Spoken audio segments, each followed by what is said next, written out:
Novamente, há aqueles que acreditam que a morte é o fim e não há eternidade. Daí sua busca total pelos prazeres nesta vida. O ponto que eles não entendem é que todos os humanos colocam sua fé para a eternidade em algo. Ironicamente, o ateu deposita sua fé eterna no fato de que Deus não existe. Ele não pode provar, mas acredita e confia nisto que ele imagina ser certo. Os esforços do homem ou dos homens podem trazer uma ilusão de segurança, mas não paz. Constantemente, uma paz constante ou uma saúde duradoura, durável. Um grande gigante da indústria, olhando para o enorme punho de um robusto metalúrgico em torno de um sanduíche tosco, pensou: gostaria de poder comer isto.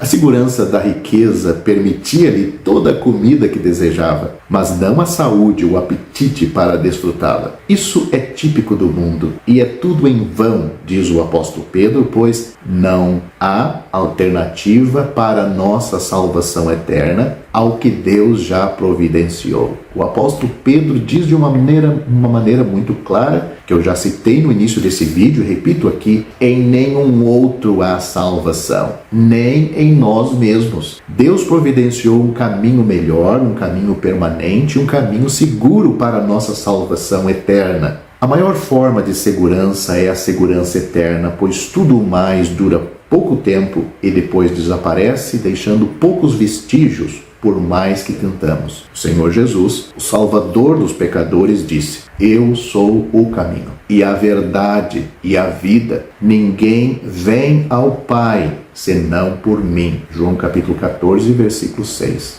E ele disse mais: mas vós não credes, porque não sois das minhas ovelhas, como já vos tenho dito. As minhas ovelhas ouvem a minha voz, e eu conheço-as, e elas me seguem.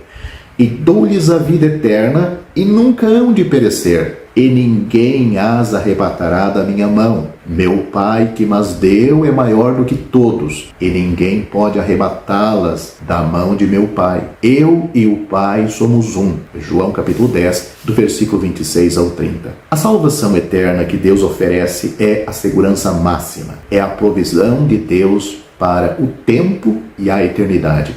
A salvação é a libertação da penalidade do pecado e da escravidão do pecado neste mundo. E há apenas um que pode fornecer tal segurança, pois há apenas um cujo nome tem poder de salvar. Todos os outros devem e irão falhar na hora que precisamos. Aquele que pode nos guardar por toda a eternidade é aquele que ressuscitou de sua própria sepultura. A morte não pôde segurá-lo, porque ele não tinha pecado. O Senhor Jesus Cristo morreu na cruz pelos nossos pecados e venceu a morte, tanto temporal quanto eterna, de modo que a libertação espiritual e eterna é concedida imediatamente àqueles que creem nele. Um dia ele levará para junto de si aqueles que depositam sua confiança somente nele.